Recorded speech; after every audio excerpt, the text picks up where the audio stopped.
Science is all about observation and prediction, and mathematics is an important tool that scientists use. This film explains how maths can help people to lead healthier lives. I'm research associate or research scientist at the Institute of Food Research. I'm currently working in Natural Products programme, and our remit is looking at food and how it benefits the body.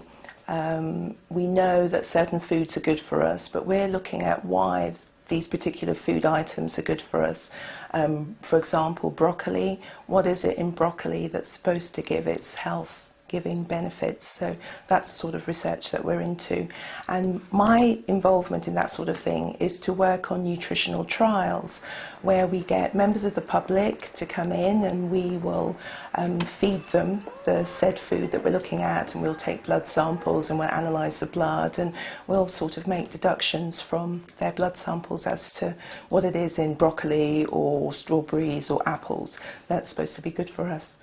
We are what we eat in a lot of respects, and I think what we're hoping to do is improve people's lives.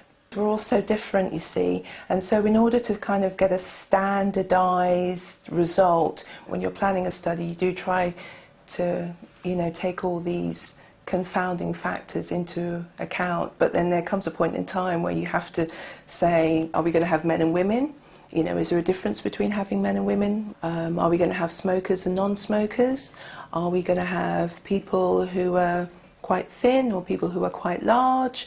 So you do think about the construction of the study, you think about the group of people you're wanting to recruit very, very carefully, so that you get the best results you possibly can, to give you the truest result that you possibly can, because there are so many factors out there that are beyond our control. We have to present the data in a way that's kind of meaningful, and so sometimes that might mean representing the data in the form of a table, so it's easy to read, or it might be representing it in a pie chart or in a bar chart, you know, so it really depends on what it is you're trying to show, what it is you're trying to explain through the data as to how it's represented, and just to have a general feel for, you know, what the best thing to do. Unfortunately, scientists do have a bit of a weird reputation, a strange reputation for being a bit wacky, a bit zany, or looking like Albert Einstein. But I'm a scientist and I don't look like Albert Einstein. We're just normal people, really. And we talk about the same sorts of things that everybody else talks about at our coffee breaks.